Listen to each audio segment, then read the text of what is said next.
রোহিঙ্গা সমস্যা সমাধানে ওআইসির সমর্থন চাইলেন প্রধানমন্ত্রী। বিনিয়োগ বাণিজ্য সহ নানা খাতে সম্পর্ক জোরদারের ঘোষণা। 17 বছর ধরে পেটোয়া বাহিনী হিসেবে ব্যবহৃত হয়েছে পুলিশ, অভিযোগ আইজিপির। মাদক বিক্রি সেবনে জড়িতদের বিরুদ্ধে ব্যবস্থার হুঁশিয়ারি। হামে আরও 9 শিশুর মৃত্যু, আক্রান্ত প্রায় 1200। টিকা সংকট নিয়ে জাতীয় ও আন্তর্জাতিক তদন্তের ঘোষণা তথ্য উপদেষ্টার। এবং ট্রাম্পের হুমকির জবাবে পাল্টা হামলার হুঁশিয়ারি ইরানের। চীনের 4 প্রস্তাবে সম্মতি, লেবাননের 2 নিহতের ঘটনায় ঢাকার নিন্দা।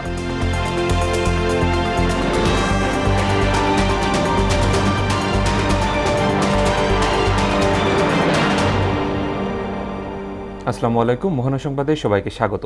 এতক্ষণ শুনছিলেন শিরোনাম, পুরো সংবাদ জুড়ে আছি শেখ সাব্বির হোসেন।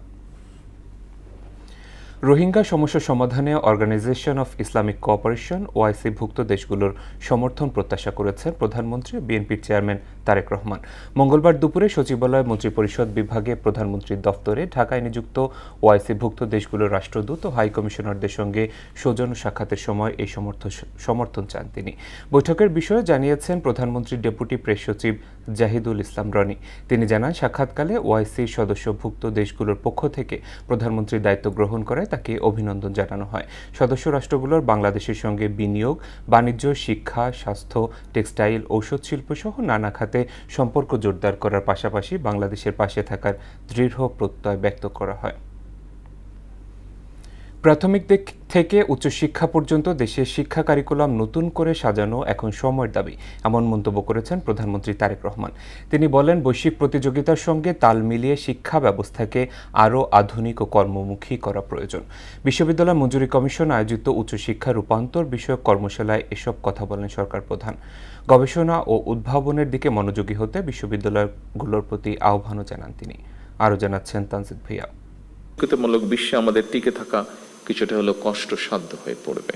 বক্তব্যে তিনি বলেন, বর্তমান সরকার উচ্চশিক্ষা ব্যবস্থাকে সময় উপযোগী করতে নানা উদ্যোগ নিয়েছে। শিক্ষা কারিকুলাম নতুন করে সাজানো এখন সময়ের দাবি। উচ্চশিক্ষা ব্যবস্থাকে সময় উপযোগী করতে বর্তমান সরকার অ্যাপ্রেন্টিসশিপ, ইন্টার্নশিপ এবং ইন্ডাস্ট্রি একাডেমি, উচ্চ শিক্ষা প্রতিষ্ঠানগুলোতে উদ্ভাবন এবং উদ্যোক্তা উন্নয়ন ইনস্টিটিউট, সায়েন্স পার্ক প্রতিষ্ঠার পরিকল্পনা করছে। মেধা পাচার রোধ করে মেধার বিকাশ, মেধা লালন করে আমরা ভবিষ্যৎ চ্যালেঞ্জ মোকাবেলা করতে চাই একসাথে। বিশ্ব র্যাঙ্কিংয়ে বাংলাদেশের বিশ্ববিদ্যালয়গুলোর অবস্থান নিয়ে হতাশা প্রকাশ করে সরকার প্রধান বলেন, উচ্চশিক্ষা পর্যায়ে গবেষণা এবং উদ্ভাবনের দিকে মনোযোগ না দিলে প্রতিযোগিতামূলক বিশ্বে টিকে থাকা কষ্টকর হয়ে পড়বে। জ্ঞান ও মেধাভিত্তিক সমাজ গঠনের মূল ভিত্তি হলো এমন একটি পরিবেশ তৈরি করা যেখানে শিক্ষা, গবেষণা, মেধা, যোগ্যতা এবং সৃজনশীলতাই গুরুত্ব পাবে সর্বোচ্চ। একবিংশ শতাব্দীতে শিক্ষা, গবেষণা এবং জ্ঞানের উৎকর্ষ অর্জনের ক্ষেত্রে বিখ্যাত বিশ্ববিদ্যালয়ের র্যাঙ্কিংয়ে আমাদের বিশ্ববিদ্যালয়ের অবস্থান এখনো মনে হয় প্রত্যাশিত উচ্চতায় পৌঁছতে পারেনি। এদিকে ঢাকা বিশ্ববিদ্যালয় শিক্ষার্থীদের সঙ্গে মতবিনিময় সভায় তাদের বিভিন্ন প্রশ্নের জবাব দেন প্রধানমন্ত্রী।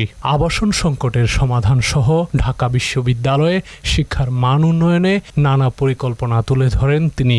গভর্নমেন্টের সময় তারা একটা হোয়াইট পেপার তৈরি করেছিল। এই হোয়াইট পেপারে বলেছিল বছরে $16 বিলিয়ন এই দেশ থেকে পাচার হয়ে গেছে। Just think about it, $16 billion. এই $16 বিলিয়ন যদি দেশে থাকতো প্রতি বছর, আমরা কিন্তু আপনার এই সিটের সমস্যার সমাধান করতে পারতাম। সেটা লাইব্রেরিতে হোক, সেটা আপনাদের আবাসনের সমস্যাই হোক, সেটা আপনাদের হলে যারা থাকেন তাদের খাবার সমস্যা, অনেকাংশেই আমরা করতে পারতাম। বিশ্ববিদ্যালয়গুলোতে মেধার ভিত্তিতে শিক্ষক নিয়োগ সহ বর্তমান সরকার কারিকুলামের প্রতি বিশেষ গুরুত্ব দিচ্ছে বলেও জানান সরকার প্রধান। রিসোর্স যে খুব আনলিমিটেড বা অনেক রিসোর্স তা না, এই রিসোর্সটাকে আমাদের প্রপারলি ইউটিলাইজ করতে হবে। তানজিদ ভুইয়া, মোহনা সংবাদ, ঢাকা। সীমান্তে কাঁটাতারের বেড়া দেওয়ার বিষয়ে ভারতের কেন্দ্রীয় সরকারের সঙ্গে কূটনৈতিক চ্যানেলে আলাপ আলোচনা হতে পারে বলে জানিয়েছেন স্বরাষ্ট্রমন্ত্রী সালাউদ্দিন আহমেদ। দুপুরে সচিবালয়ে ঈদুল আজহা উপলক্ষে আইনশৃঙ্খলা নিয়ন্ত্রণ ও কোরবানি পশুর হাটের নিরাপত্তা সংক্রান্ত সভা শেষে তিনি একথা বলেন। সীমান্তে পুশ ইন ঠেকাতে বিজিবি সতর্ক রয়েছে বলেও জানান স্বরাষ্ট্রমন্ত্রী। মফিউর রহমানের রিপোর্ট। ঈদুল আজহা উপলক্ষে আইনশৃঙ্খলা নিয়ন্ত্রণ ও কোরবানির পশুর হাটের নিরাপত্তাসহ সার্বিক বিষয়ে বৈঠক অনুষ্ঠিত হয় সচিবালয়ে। এতে স্বরাষ্ট্র মন্ত্রণালয়ের ঊর্ধ্বতন কর্মকর্তারা ছাড়াও উপস্থিত ছিলেন র্যাব, পুলিশ ও গোয়েন্দা সংস্থার কর্তা ব্যক্তিরা। বৈঠক শেষে স্বরাষ্ট্রমন্ত্রী সালাউদ্দিন আহমেদ বলেন, ঈদের সময় রাজধানীর নিরাপত্তায় আগে পরে 14 দিন বিশেষ মনিটরিং চালু থাকবে। ঈদুল আজহার আগের 7 দিন এবং পরের 7 দিন আমাদের পুলিশ হেডকোয়ার্টারে একটা মনিটরিং সেল কার্যকর করা হয়েছে, সেটা কার্যকর থাকবে। পশুর হাটগুলোকে ঘিরে নিরাপত্তা নিশ্চিতের কথা উল্লেখ করে তিনি বলেন, জাল নোট শনাক্তকরণের জন্য মেশিন স্থাপন করা হবে। জাল নোট শনাক্তকরণের যে মেশিন, সেগুলো স্থাপন করা, বুথ স্থাপন করা, বাংলাদেশ ব্যাংক সকল ব্যাংকগুলোকে তাদের নির্দেশনা দিবে। এই সময় ভারতের পশ্চিমবঙ্গে সে দেশের সরকারের সীমান্তে কাঁটাতার দেয়া নিয়ে এক প্রশ্নের জবাবে মন্ত্রী বলেন, এ বিষয়ে কূটনীতিক চ্যানেলে আলোচনা হতে পারে। এখন কোন দেশের অঙ্গরাজ্যের একটা নির্বাচন, স্থায়ী নির্বাচন কি হলো, তার ফলাফল কি হলো, সেটার প্রভাব কি হবে, সেটা তাদের সম্পূর্ণ আভ্যন্তরীণ ব্যাপার। এখানে কাঁটাতারের বেড়া যদি ভারতীয় সীমানার মধ্যে নোম্যান্স ল্যান্ড বজায় রেখে যদি সেই দেশ দিতে চায়, সেটা ডিপ্লোম্যাটিক ওয়েতে আমাদের আলাপ আলোচনা হবে, কিন্তু সেরকম কোনো ইস্যু তো প্র্যাকটিক্যালি ভারত সরকারের পক্ষ থেকে আমরা দেখিনি। সীমান্তে পুশিন ঠেকাতে বিজেপি সতর্ক রয়েছে বলেও জানান তিনি। যাতে কোনো রকমের পুশিন না হয় সেটার ব্যবস্থা করা, আইন শৃঙ্খলা পরিস্থিতি সেই জায়গায় সমুন্নত রাখা, তবে আমরা সতর্ক আছি। মফিউর রহমান, মোহনা সংবাদ, ঢাকা। পুলিশ বাহিনীর কোনো সদস্যের বিরুদ্ধে মাদক সেবন ও কারবারে জড়িত থাকার প্রমাণ পাওয়া গেলে কঠোর ব্যবস্থার হুঁশিয়ারি দিয়েছেন আইজিপি মোহাম্মদ আলী হোসেন ফকির। দুপুরে রাজধানীর রাজারবাগ পুলিশ লাইন্স মাঠে আয়োজিত এক অনুষ্ঠানে তিনি একথা বলেন। দীর্ঘ 17 বছর পুলিশকে পেটোয়া বাহিনী হিসেবে ব্যবহার করা হয়েছে উল্লেখ করে আইজিপি জানান, বাহিনীর মধ্যে ধীরে ধীরে শৃঙ্খলা ফিরে আসছে। আরও জানাচ্ছেন এমদাদুল হক খান। রাজধানীর রাজারবাগ পুলিশ লাইন্সে পুলিশ সপ্তাহ উপলক্ষে আইজি ব্যাচ, শিল্ড প্যারেড ও অস্ত্র মাদক উদ্ধারের পুরস্কার বিতরণী অনুষ্ঠানের আয়োজন করা হয়। এতে পুলিশের বিভিন্ন পর্যায়ের কর্মকর্তা ও সদস্যদের শিল্ড প্যারেড পরিদর্শন করেন আইজিপি মোহাম্মদ আলী হোসেন ফকির। 2005 সালে মাদক ও অস্ত্র উদ্ধারের সাফল্যের কারণে 343 জন কর্মকর্তাকে আইজি ব্যাচ দেওয়া হয়। পরে পুলিশ প্রধান বলেন, পুরস্কার প্রাপ্তি কেবল স্বীকৃতি নয়, এটি দায়িত্ববোধ, পেশাগত উৎকর্ষতা এবং নেতৃত্বের প্রতীক। পুরস্কার প্রাপ্তি শুধু একটি স্বীকৃতি নয়, এটি দায়িত্ববোধ, পেশাগত উৎকর্ষ এবং নেতৃত্বের প্রতীক। এই অর্জনগুলো আমাদের আরও দায়িত্বশীল হতে হবে, অনুপ্রাণিত করবে বলে আমি বিশ্বাস করি। পুলিশের কোনো সদস্য মাদক সেবন ও বিক্রির সঙ্গে জড়িয়ে পড়লে তাদের বিরুদ্ধে ব্যবস্থা নেওয়া হবে বলে হুঁশিয়ারি দেন তিনি। পুলিশ বাহিনীর কোনো সদস্যের বিরুদ্ধে যদি কোনো মাদক সেবন বা ব্যবসার সঙ্গে সম্পৃক্ততার অভিযোগের সত্যতা পাওয়া যায়, তাহলে তাকে কোনো ছাড় দেওয়া হবে না। অস্ত্র উদ্ধার ও মাদক নির্মূলে তথ্যের জন্য সাধারণ মানুষের কাছ থেকে সহায়তা চেয়েছেন পুলিশ প্রধান। মাদক আমাদের যুব সমাজ ও জাতির ভবিষ্যতের জন্য একটি বড় চ্যালেঞ্জ। এই চ্যালেঞ্জ মোকাবেলায় বাংলাদেশ পুলিশ সর্বোচ্চ আন্তরিকতা, দক্ষতার সঙ্গে কাজ করে যাচ্ছে। এমদাদুল হক খান, মোহনা সংবাদ, ঢাকা। বাজারে নীরব চাঁদাবাজিতে সীমিত আয়ের মানুষের বেঁচে থাকা কঠিন হয়ে পড়েছে বলে মন্তব্য করেছেন বিরোধী দলীয় নেতা ডাক্তার শফিকুর রহমান। ভোরে রাজধানী মিরপুরের শাহ আলী পাইকারি বাজার পরিদর্শনে এসে তিনি কথা বলেন। এ সময় তিনি আরও বলেন, গড়ে ওঠা মধ্যস্বত্ব ভোগী ও চাঁদাবাজদের সিন্ডিকেট ভাঙতে চায় জামাত। নাজমুল ইসলামের প্রতিবেদন। রাজধানীর মিরপুরের শাহ আলী পাইকারি বাজারে সরেজমিনে বাজার পরিস্থিতি পরিদর্শনে আসেন জাতীয় সংসদের বিরোধী দলীয় নেতা ও জামাতে ইসলামীর আমির ডাক্তার শফিকুর রহমান। এ সময় তার সঙ্গে ছিলেন ঢাকা 14 আসনের সংসদ সদস্য মীর আহমদ বিন কাশেম সহ দলের নেতাকর্মীরা। এ সময় তিনি ব্যবসায়ীদের সঙ্গে কথা বলেন এবং নানা অভিযোগ ও সমস্যার কথা শুনেন। 1 লাখ টাকা ভাড়া আছে, 90,000 টাকা ভাড়া আছে, 60,000 টাকা ভাড়া আছে। ঘর বুঝে এই ব্যবসা সরকার নেই 5,000, জি 13 টাকা স্কয়ার ফিট, এসব সরকার আর কি ভাড়া নাই, 13 টাকা স্কয়ার ফিট। জি। পরিদর্শন শেষে তিনি বলেন, বাজারে বর্তমানে নীরবে চাঁদাবাজি চলছে, কিন্তু কেউ এ নিয়ে কথা বলার সাহস পাচ্ছে না। এখানে যে দোকানগুলো আছে, দোকানগুলো স্বস্তিদায়কভাবে যারা ব্যবসা করে তারা পায় না। এখানেও দখলদারিত্ব আছে, এখানেও নীরব চাঁদাবাজি আছে, কিন্তু মুখ ফুটে কেউ কথা বলতে চায় না। সবার মুখ চেপে রাখা হয়েছে। কারা করে এই চাঁদাবাজি? মধ্যস্থভোগী ও চাঁদাবাজরা সিন্ডিকেট গড়ে তুলেছে এমন অভিযোগ করে তিনি বলেন, রাষ্ট্রীয়ভাবে চাঁদাবাজদের আশ্রয় প্রশ্রয় দেওয়া হচ্ছে। বিগত অধিবেশনের শেষ দিবসে আপনারা শুনেছেন আমি পরিষ্কার বলেছি যে সংসদের 300 জন সদস্য যদি সিদ্ধান্ত নেয় যে বাংলাদেশে চাঁদাবাজি হবে না, তাহলে কেউ করার সাহস পাবে না। কিন্তু এরাই যদি আশ্রয় প্রশ্রয় দেয়, তাহলে চাঁদাবাজি বন্ধ করা অসম্ভব। সংসদে এ বিষয়ে কথা বলবেন বলেও জানান জামাত আমির। আড়ত বাজারে এসেছি, খুচরা বাজারেও যাব, এবং মুকাম যেখান থেকে উৎস সেখানেও আমরা খবর নেব, যাব দরকার নিয়ে আমরা অবশ্যই কথা বলব। নাজমুল ইসলাম, মোহনা সংবাদ, ঢাকা। সারা দেশে গেল 24 ঘন্টায় হাম ও এর উপসর্গে আরও 9 শিশুর মৃত্যু হয়েছে। এদের মধ্যে 3 জন নিশ্চিত হাম ও বাকিরা এর উপসর্গ নিয়ে মারা গেছে। ওই সময় হাসপাতালে নতুন করে ভর্তি হয়েছেন আরও 1192 জন। বিকেলে নিয়মিত সংবাদ বিজ্ঞপ্তিতে এসব তথ্য জানায় স্বাস্থ্য অধিদপ্তর। সংস্থাটির তথ্য অনুযায়ী গত 15 মার্চের পর থেকে পর্যন্ত হাম ও এর উপসর্গ নিয়ে সারা দেশে 424 শিশুর মৃত্যু হয়েছে।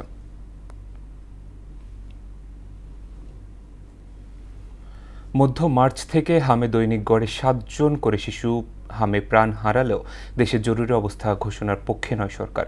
দুপুরে তথ্য অধিদপ্তর আয়োজিত নিয়মিত সংবাদ সম্মেলনে একথা বলেন প্রধানমন্ত্রী তথ্য সম্প্রচার উপদেষ্টা জাহিদুর রহমান। হামের সংক্রমণ, টিকার সংকট ও সামগ্রিক পরিস্থিতি পর্যালোচনায় তদন্ত কমিটি গঠন করা হবে বলেও জানান তিনি। মফিউর রহমানের রিপোর্ট। গেল 15 মার্চ থেকে এখন পর্যন্ত হামে মৃত্যু হয়েছে 4 শতাধিক শিশুর। সেই হিসেবে দৈনিক গড়ে 7 জনের প্রাণহানি হয়েছে। ওই সময়ের মধ্যে হাম ও এর উপসর্গ নিয়ে হাসপাতালে লড়াই করতে হয়েছে প্রায় 36,000 শিশুকে। যদিও সার্বিকভাবে হাম নিয়ে জরুরি অবস্থা ঘোষণার পক্ষে নয় সরকার, সচিবালয়ের নিয়মিত সংবাদ সম্মেলনে এই কথা জানান প্রধানমন্ত্রীর তথ্য ও সম্প্রচার উপদেষ্টা ডাক্তার জাহিদুর রহমান। কিছু সিগনিফিক্যান্ট বিষয় উল্লেখ করব। হাম পরিস্থিতি সামাল দিতে সারা দেশে টিকা কর্মসূচি পরিচালনা করছে সরকার। তবে হামের প্রাদুর্ভাব ও চলমান সংকটের কারণ অনুসন্ধানে দেশীয় ও আন্তর্জাতিক বিশেষজ্ঞদের সমন্বয়ে তদন্ত কমিটি গঠন করা হবে। অনিয়ম বা দায়িত্ব অবহেলার প্রমাণ মিললে জড়িতদের বিরুদ্ধে ব্যবস্থা নেওয়া হবে।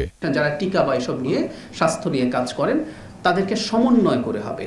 কমিটিটা যখন তৈরি হবে, কারা কারা সদস্য, আমরা নিশ্চয়ই জনগণকে সেটা জানাবো। তদন্ত কমিটি যদি এমন খুঁজে পায় যে খুবই বাজে ধরনের নেগলিজেন্স হয়েছে যেটা শাস্তিযোগ্য, তাহলে শাস্তিও দেওয়া হবে। আর যদি এরকম খুঁজে পায় যে না এই ঘটনা ঘটেছে, সেটা শাস্তি কি হতে পারে, পাশাপাশি রেকমেন্ডেশন থাকবে যাতে আমরা ফার্দার এটা প্রিভেন্ট করতে পারি। সো আমাদের তদন্তের এই দুইটা উদ্দেশ্যকে মাথায় রেখে আমরা তদন্ত করব। এদিকে বহুল আলোচিত মার্কিন শুল্ক চুক্তি থেকে একেবারে সরে আসার চিন্তা নেই সরকারের। সেক্ষেত্রে নতুন করে দর কষাকষির পক্ষে তথ্য সম্প্রচার উপদেষ্টা ডাক্তার জাহিদুর রহমান।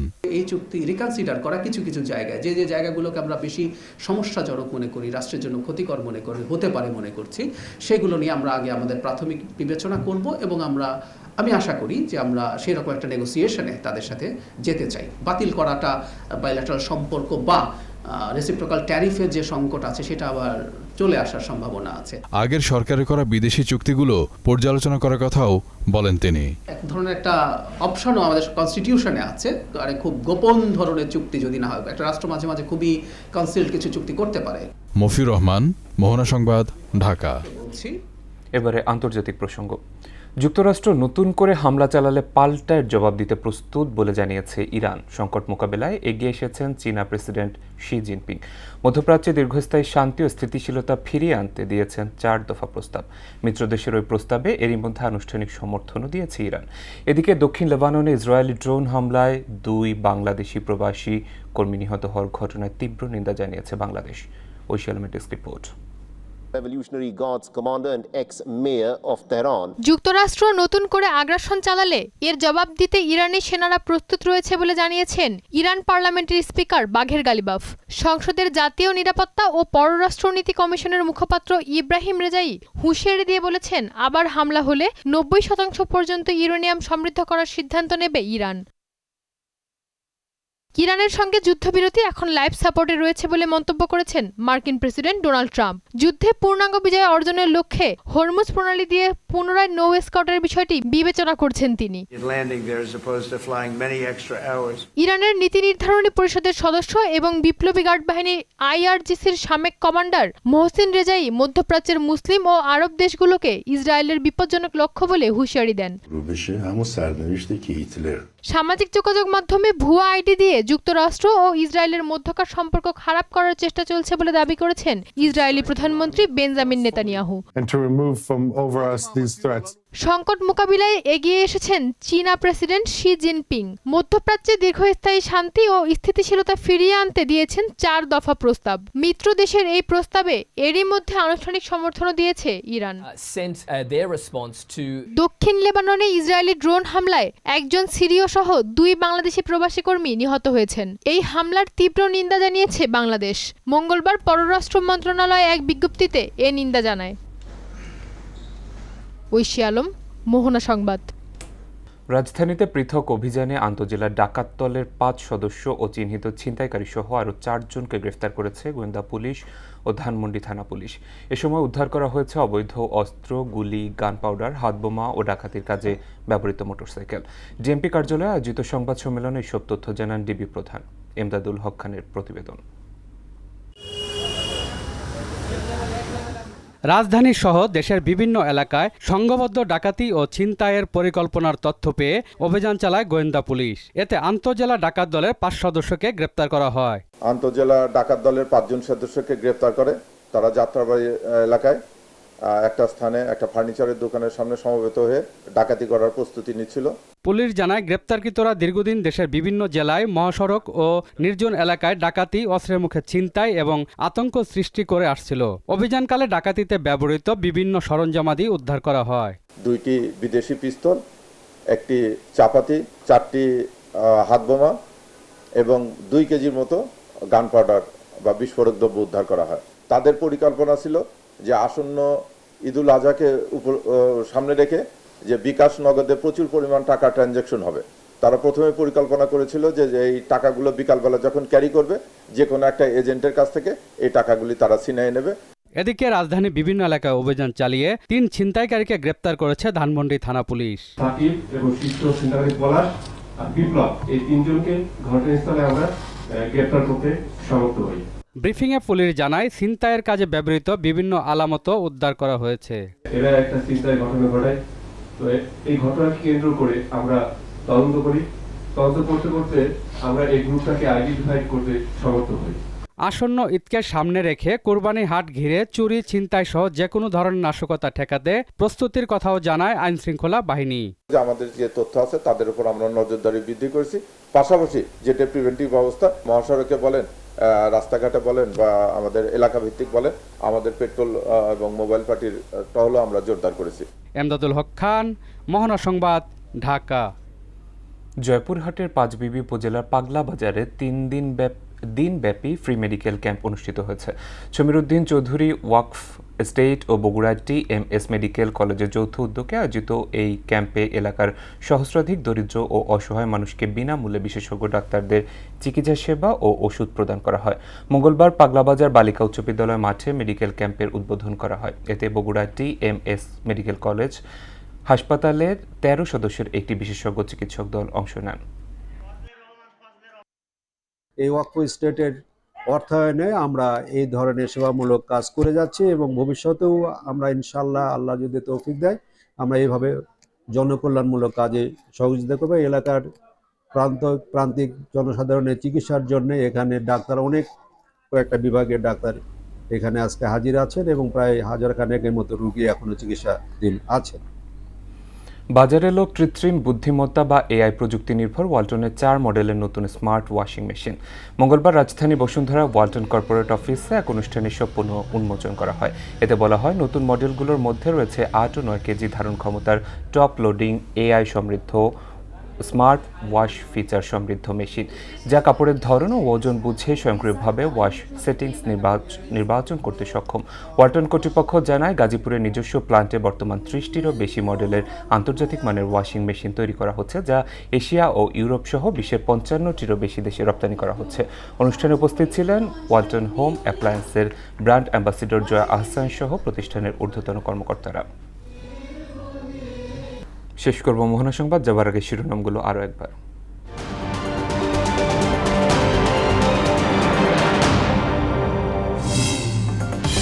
রোহিঙ্গা সমস্যা সমাধানে ওআইসির সমর্থন চাইলেন প্রধানমন্ত্রী। বিনিয়োগ, বাণিজ্য সহ নানা খাতের সম্পর্ক জোরদারের ঘোষণা। 17 বছর ধরে পেটোয়া বাহিনী হিসেবে ব্যবহৃত হয়েছে পুলিশ, অভিযোগ আইজিপি। মাদক বিক্রি, সেবনের সঙ্গে জড়িতদের বিরুদ্ধে ব্যবস্থার হুঁশিয়ারি। হামে আরও 9 শিশুর মৃত্যু, আক্রান্ত প্রায় 1200। টিকা সংকট নিয়ে জাতীয় আন্তর্জাতিক তদন্তের ঘোষণা তথ্য উপদেষ্টার।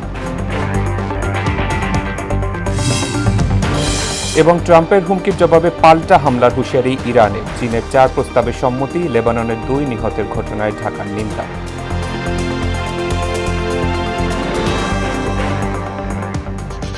দর্শক, এ ছিল মোহনা সংবাদে। পরবর্তী সংবাদ রাত 12টায়। মোহনার সবশেষ খবর জানতে ভিজিট করুন www.mohana.tv। সংবাদ দেখতে পারেন ফেসবুক এবং ইউটিউবেও। এতক্ষণ সঙ্গে থাকার জন্য ধন্যবাদ।